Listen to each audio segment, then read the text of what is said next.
Pour preuve, il n'était pas converti. Hein. C'est ainsi que même la leçon élémentaire du ministère du combat qui a rempli les gens, c'est la 3e leçon. Le pardon. Et ils sont incapables de quoi?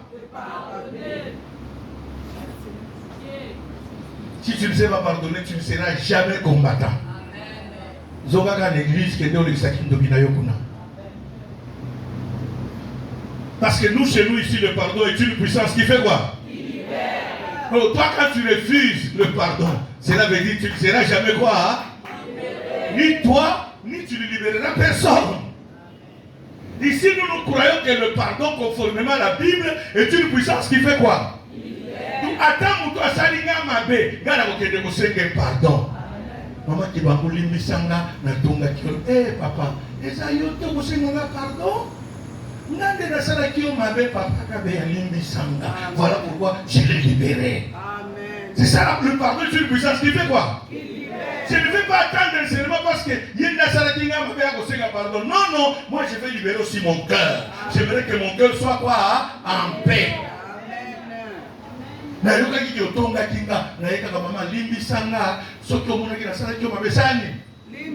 Parce qu'à chaque fois que je te vois, je sens une douleur dans mon cœur. J'ai un baissement de mon cœur. Pardonne-moi. Parce que je me l'ai m'accorder. La Bible dit, si cela dépend de vous, soyez quoi? En paix. Avec tous. Si cela dépend de toi, sois quoi? En paix.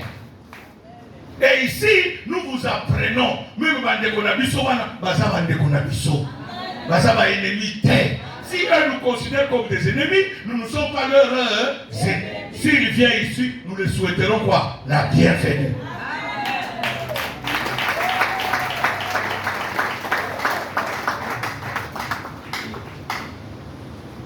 Dites Amen le plus fort.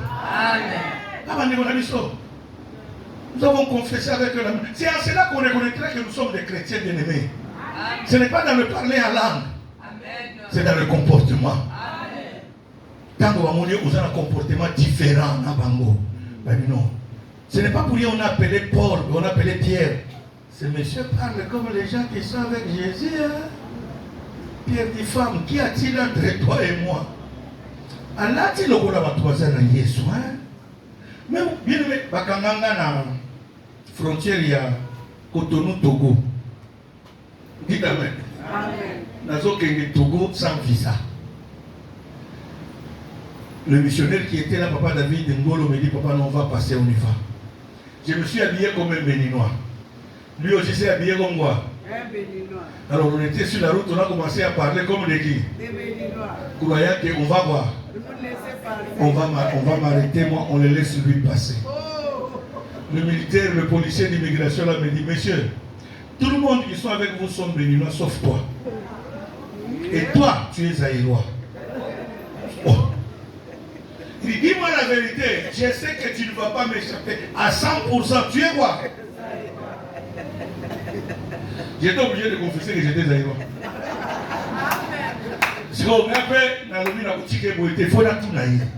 Comment tu m'as reconnu que je suis quoi? Il dit, par ta coiffe.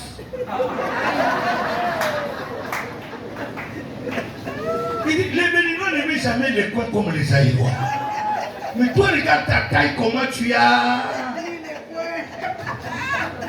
Il dit, regarde les Béninois, les têtes sont des ordres là, les cheveux des ordres, il n'y a pas de coin. Mais toi, tu es Zaïrois. Tu t'appelles le plus fort. C'est comme ça qu'on avait arrêté Pierre. Et là, Théronaïo. Pierre a dit, non, je ne connais pas votre type là. Alors, il a dit, il t'appelle le plus fort. Un chrétien, on doit te connaître même par ton langage. Vous ne verrez jamais une fille chrétienne juste ça avec mini-jupe, non. Il peut l'union sur les bandes. Non, c'est. Le voit qu'il y a un qui s'attaque au chauffeur Baba Kuna. Fille agit, c'est la mini-jupe. Sur la cam, on va avoir un taxi. La bus a combien d'années? Nous avons la tête de la guerre à coucher. Tu vas au Bénin. Hein? Tu tires quoi? Et regarde jamais Moulaï. Quand tu es sorti de chez toi, tu sais que les années. Et puis là, on va recevoir à Kinshasa, on va une folie. Non, je sais, pas penser à ma colobo pour vendre bien. La taxi dit que c'est au vendre, na goro. Parce que une folie dans ma langage là-bas. Mais yo t'as mon lumière, vous voyez pas qui ça mon conseil. Dites Amen le plus fort. Amen. On reconnaît l'arbre par ses fruits. Troisième mission du Saint-Esprit.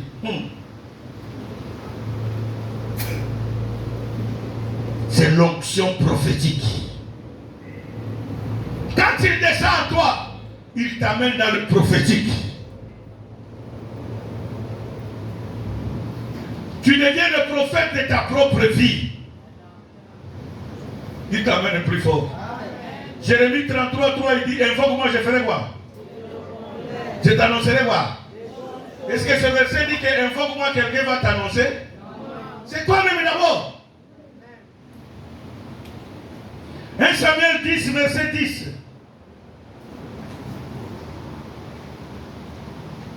Lisant la parole de Dieu dans le livre de 1 Samuel 10, le verset 10, je lis au nom puissant de Jésus-Christ. Lorsqu'ils arrivèrent à Gibéa, voici une troupe de prophètes vint à sa rencontre. L'Esprit de Dieu le saisit et il prophétisa au milieu d'eux paroles du Seigneur. L'Esprit de quoi? Si sur eux, ils feront quoi? Bien-aimé, voilà pourquoi tu dois désirer le Saint-Esprit dans ta vie. Pour que tu deviennes d'abord le prophète de ta propre vie. Avant qu'une autre prophétie vienne, les prophètes cherchent d'abord à être toi-même quoi? C'est dans ton intimité que Dieu va te révéler cela. Le Saint-Esprit va t'aider à être intime avec qui? Avec Dieu. Et c'est dans cette intimité que Dieu va te révéler des choses de la vie. Les choses qui doivent se passer dans ta vie. Et quand le prophète viendra, sa prophétie viendra confirmer. Amen. Est-ce que quelqu'un m'entend? La prophétie d'un autre prophète vient pour confirmer ce que Dieu t'avait dit, afin de motiver ta foi à l'action qui doit s'accomplir. La prophétie vient pour activer ma foi. Elle me confirme le rêve que j'avais fait. Peut-être que j'étais en train de tâtonner dans l'interprétation.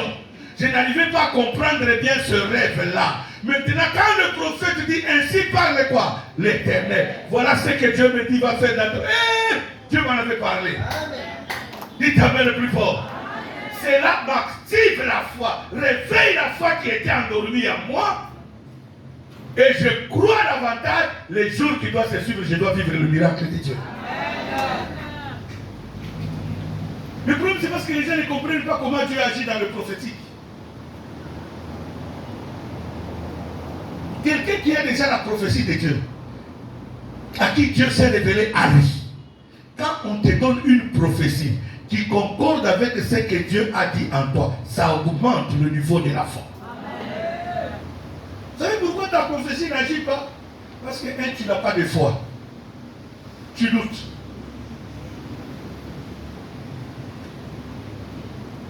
C'est pour cela, bien aimé, beaucoup de gens ici sont bloqués. Quelqu'un qui s'attend de Dieu, quand l'Esprit de Dieu parle, il est prêt même à donner tout ce qu'il a, parce qu'il a compris que ça, c'est Dieu qui a parlé. Et quand Dieu parle par un prophète, bien aimé, laisse-moi vous dire la vérité. 48 heures ne doivent pas passer. Parce que Dieu vient confirmer. La Bible dit, il est derrière quoi? La parole de ses serviteurs. 48 heures ne doivent pas passer. Je ne sais pas quel Dieu à qui tu as cru. Non, moi je crois à un Dieu du tic au tac. Et Dieu, quand il dit quelque chose, à la minute près, il s'accomplit.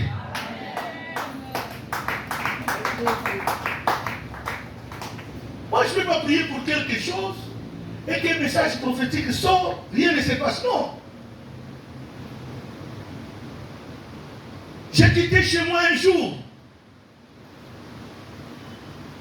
Dieu m'a dit, je prenais le bateau pour venir à Brazza. À cette époque, nous sommes dans les 95, 96. Depuis 1994, j'ai traversé à Brazza chaque jour, chaque week-end, pour les adorations au palais des congrès. J'ai traversé samedi et je repartais à Kinshasa que le mercredi. Parce que dimanche, j'avais l'adoration. Lundi, j'avais les mamans Marie-Madeleine de Brazzaville à l'intercession. Et mardi, j'avais le partenariat. Et mercredi, je repartais à Kinshasa.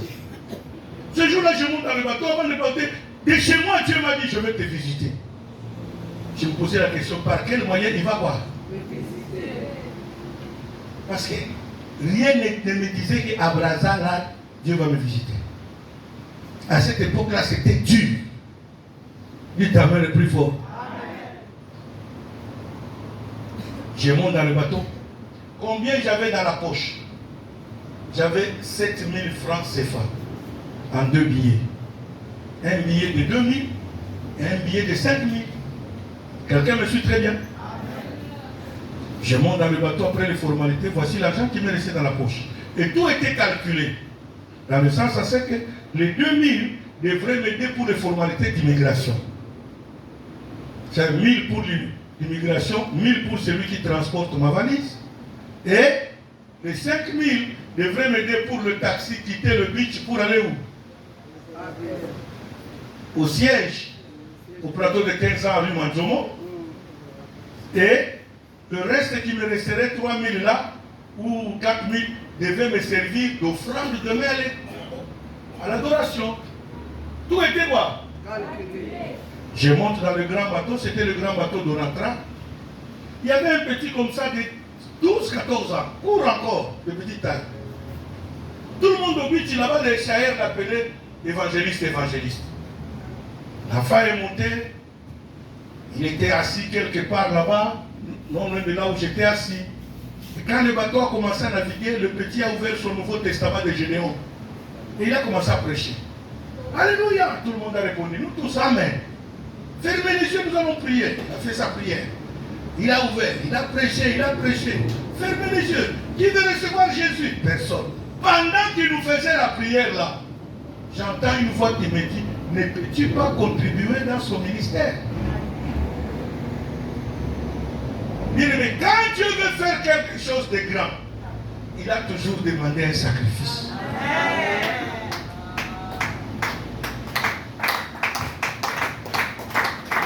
Quand Dieu veut faire quelque chose dans ta vie, il y a des déclencheurs de miracles que beaucoup de gens ignorent aujourd'hui, commencent à parler de n'importe comment.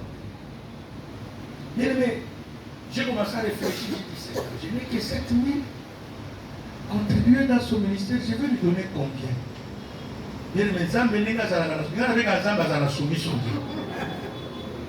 Vous savez, avant qu'il prêche, il était à 4-5 personnes après moi. Mais dès qu'il finit de prêcher, il vient s'asseoir à ma droite. C'est là que j'ai compris que cette affaire devient quoi? Sérieux. Ou si je ne fais rien ici, là, c'est moi qui vais regretter. J'ai introduit ma main.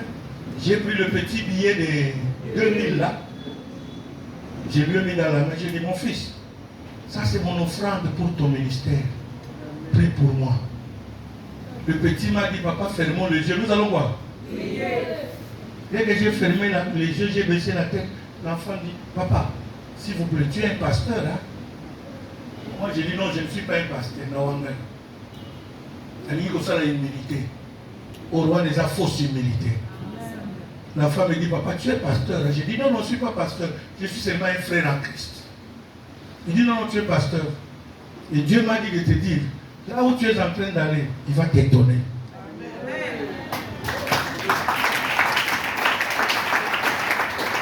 Je le témoigne devant Dieu et devant son trône. Bien aimé, j'ai dit seulement amen. C'est pour baisser les yeux, il a prié. Il n'a même pas fait une longue prière. Amen, amen. On a continué à naviguer, on est arrivé. Nous sommes quoi? Descendus. J'ai donné mon passeport, j'attendais mon passeport pour qu'on me remette quoi?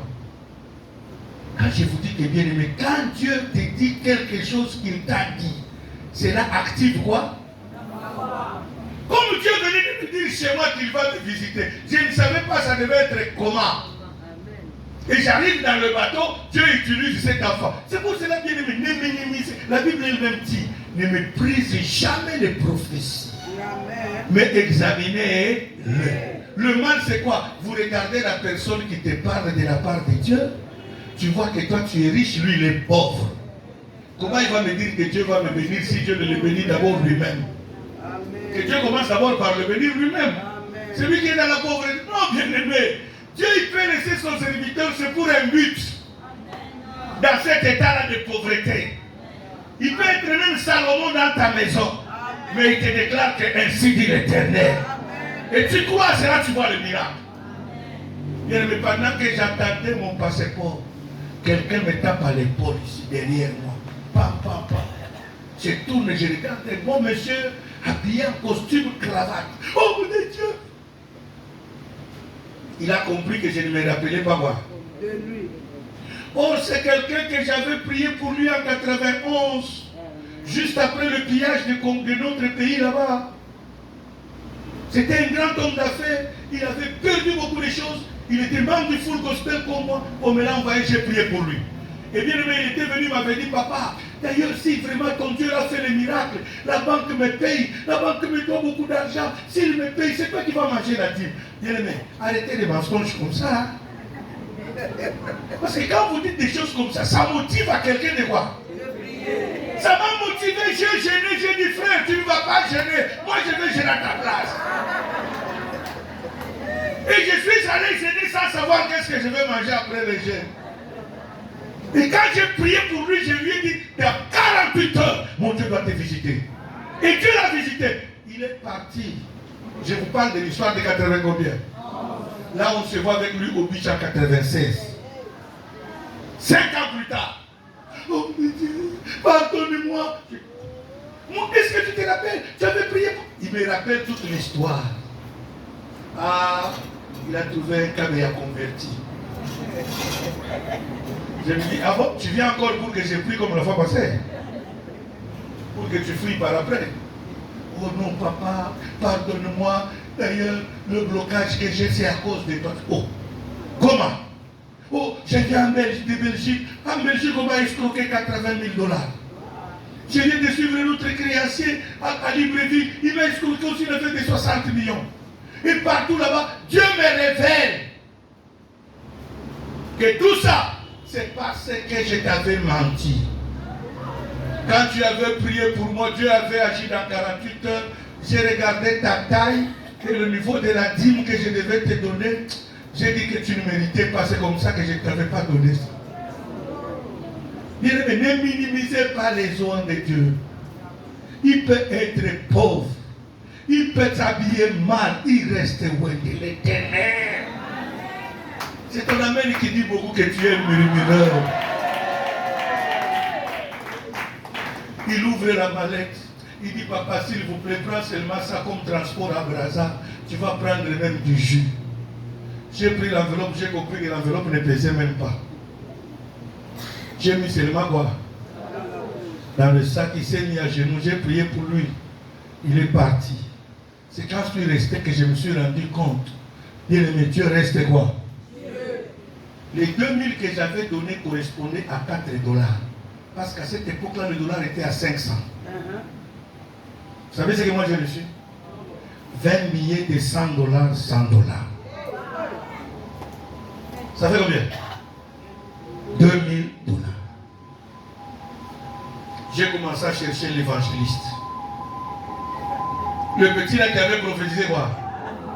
J'ai dit non, ce petit mérite quoi? M'a dit. Parce qu'il a dit à peine là, on n'a même pas fait 24 heures. À peine dans le bateau, il m'a dit que Dieu va quoi?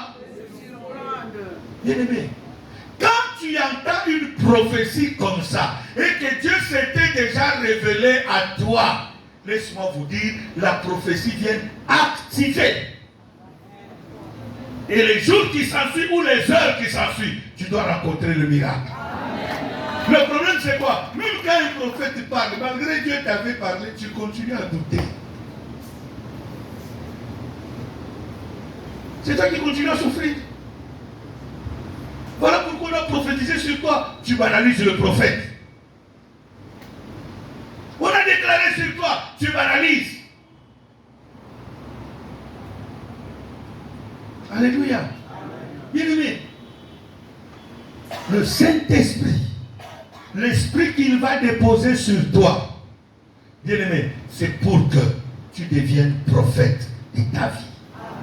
Voilà pourquoi tu dois le désirer. Voilà pourquoi tu dois le désirer. Et il fera de toi une femme puissante. Par ta prière, le blocage va tomber. Par ta prière, le célibat va tomber. Par ta prière, la pauvreté va quoi, hein? Tu ne vas plus surfacturer les factures pour voler. Tu seras honnête avec toi-même parce que le Saint-Esprit, c'est un agent honnête, c'est un gentleman.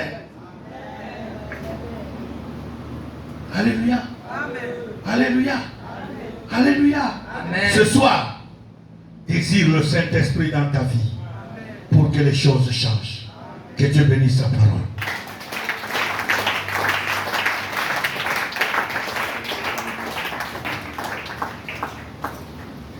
Mets-toi debout là où tu es.